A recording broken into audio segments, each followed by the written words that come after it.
Shalom, selamat pagi saudara-saudari yang diberkati Tuhan. Dalam renungan pagi pada saat ini kita akan membaca dan merenungkan bagian firman Tuhan yang terdapat dalam Injil Matius pasal 24 ayat 45 sampai 51 dengan judul perikop perumpamaan tentang hamba yang setia dan hamba yang jahat. Saudara-saudari silakan membaca perikop ini dengan lengkap secara pribadi. Dan saat ini saya akan membaca dua ayat, yaitu ayat 45 dan 46. Sebelum kita membaca dan merenungkan firman Tuhan ini, mari kita berdoa. Bapa kami dalam nama Tuhan Yesus, terima kasih atas rahmat dan cinta-Mu di sepanjang kehidupan kami sampai dengan saat ini. Sebentar kami hendak membaca dan merenungkan sabda firman-Mu. Berilah kami telinga yang mau sungguh-sungguh mendengar, hati yang sungguh-sungguh mau menerima firman-Mu, sehingga firman-Mu itu dapat tertanam, bertumbuh, berakar, dan berbuah nyata di dalam hidup kami. Terima kasih Bapa, di dalam nama Tuhan Yesus kami berdoa. Amin. Injil Matius pasal 24 ayat 45 sampai 46 yang berbunyi demikian.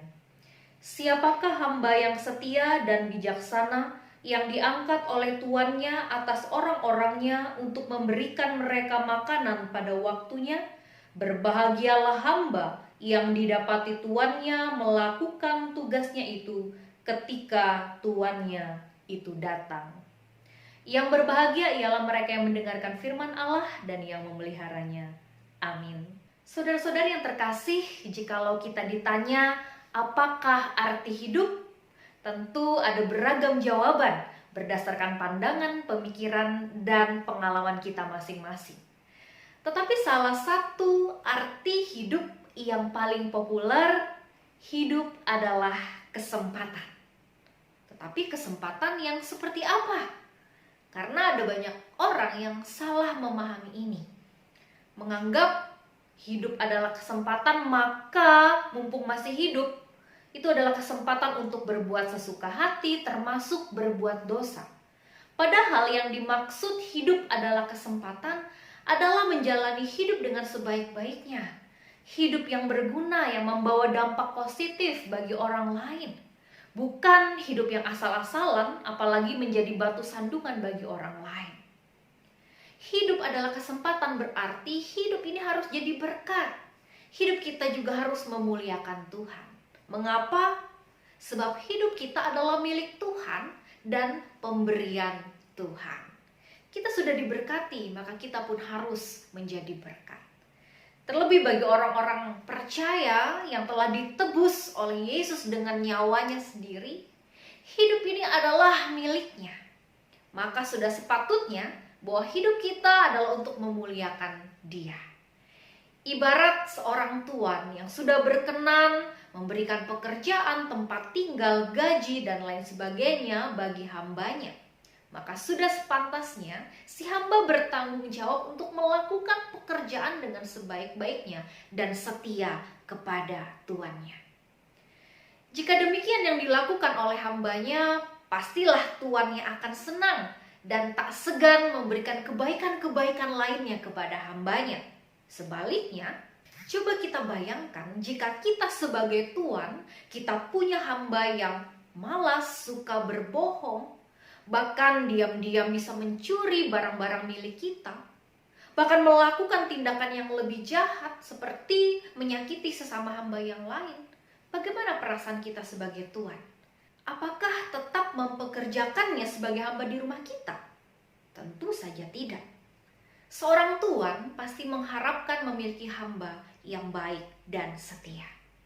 Saudara-saudaraku yang terkasih, melalui perumpamaan dalam nas pada hari ini, Tuhan Yesus menjelaskan bahwa seorang hamba yang baik, setia, dan bijaksana adalah hamba yang melakukan tugas dan tanggung jawabnya dengan baik.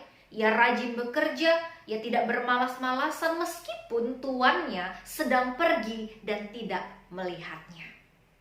Tuhan Yesus memberikan penilaian tentang hamba tersebut sebagai orang yang berbahagia. Karena sang tuan memberikan reward dan apresiasi yang tidak terduga berupa kepercayaan yang besar di mana hamba itu diangkat menjadi pengawas segala miliknya. Saudara-saudari yang diberkati Tuhan, firman Tuhan hari ini mengingatkan kita bahwa Tuhan Yesus adalah Tuhan kita dan kita adalah hamba-hambanya. Ia menginginkan kita menjadi hambanya yang baik dan setia. Maka biarlah kita melakukan setiap tugas, tanggung jawab, pekerjaan, dan pelayanan kita dengan sebaik-baiknya, dengan penuh sukacita, sebab kita tahu bahwa Tuhan Yesus Kristus sesungguhnya melihat kita dan apa yang kita kerjakan. Dan jikalau sampai saat ini kita masih diberikan kesempatan untuk menjalani hidup di tengah-tengah dunia ini, itu berarti kita masih diberi kesempatan untuk menjadi pribadi yang lebih baik, untuk menjalani hidup lebih baik, sehingga kita bisa menjadi berkat dan kita telah siap kapanpun Tuhan Yesus datang kembali dan kapanpun kita dipanggil pulang olehnya. Biarlah melewati firman Tuhan hari ini kita boleh terberkati. Roh Kudus memampukan kita melakukan firman-Nya.